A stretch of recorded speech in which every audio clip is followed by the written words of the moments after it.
Trusting in Allah, SWT 1. In a narration found in Jami' at-Tirmidhi, number 2344, the Holy Prophet Muhammad, peace and blessings be upon him, advised that if people truly trusted Allah, the Exalted, He would provide for them just like He provides for birds. They leave their nests hungry in the morning and return in the evening satisfied.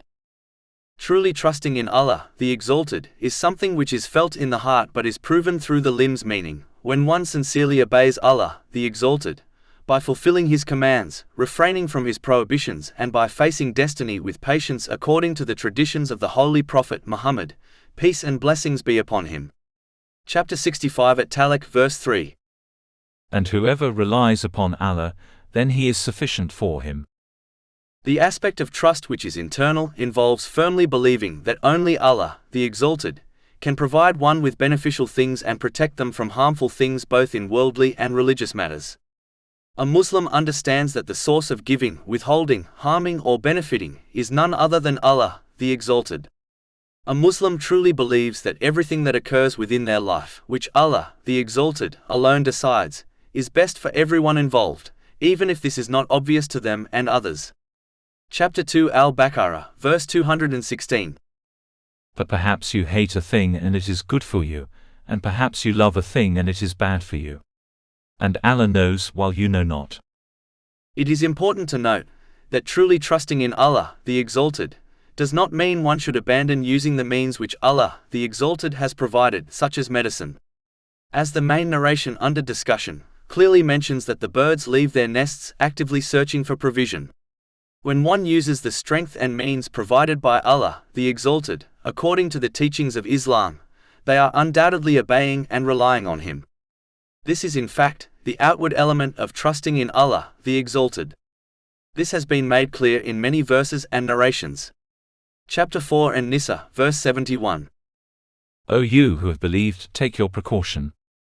In reality, the outward activity is a tradition of the Holy Prophet Muhammad, peace and blessings be upon him, and trusting Allah, the Exalted, inwardly is the inward state of the Holy Prophet Muhammad, peace and blessings be upon him. One should not abandon the outward tradition, even if they possess the inward state of trust. Actions and using the means provided by Allah, the Exalted, is an aspect of trusting Him. In this respect, actions can be split into three categories. The first are those actions of obedience which Allah, the Exalted, commands Muslims to do so that they can obtain peace and success in both worlds. Abandoning these actions while claiming trust that Allah, the Exalted, will grant one peace and success is simply wishful thinking and has no value in Islam. The second type of actions are those means which Allah, the Exalted, has created in this world in order for people to live in it safely, such as eating when hungry, drinking when thirsty, and wearing warm clothes in cold weather. A person who abandons these and causes harm to themselves is blameworthy. However, there are some people who have been provided special strength by Allah, the Exalted, so that they can avoid these means without harming themselves. For example, the Holy Prophet Muhammad, peace and blessings be upon him, used to fast for days on end uninterrupted but forbade others from doing the same, as Allah, the Exalted, provided for him directly without the need for food. This is confirmed in a narration found in Sahih Bukhari, number 1922. The Holy Prophet Muhammad, peace and blessings be upon him, prayed for the fourth rightly guided Caliph Ali bin Abu Talib, may Allah be pleased with him, so that he would not feel excess cold or heat. This is confirmed in a narration found in Sunan Ibn Majah, number 117.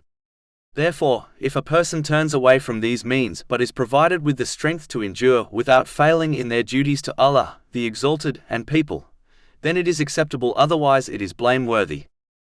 The third type of actions in respect to trusting in Allah, the Exalted, are those things which have been set as a customary practice, which Allah, the Exalted, sometimes breaks for certain people.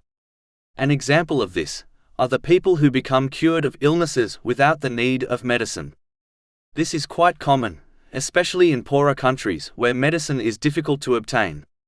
This is linked to a narration found in Sunan Ibn Majah, number 2144, which advises that no person will die until they utilize every ounce of their provision which was allocated to them, which according to another narration found in Sahih Muslim, number 6748, was over 50,000 years before Allah, the Exalted, created the heavens and the earth. So the one who truly realizes this narration might not seek provision actively, knowing that what was allocated to them so long ago cannot miss them. So for this person the customary means of obtaining provision, such as obtaining it through a job, is broken by Allah, the Exalted. This is a high and rare rank.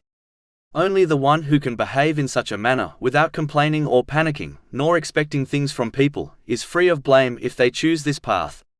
It is important to note that the Holy Prophet Muhammad, peace and blessings be upon him, has warned in a narration found in Sunan Abu Dawud, number 1692, that it is a sin for a person to fail in providing for their dependents, even though they may be on this high rank.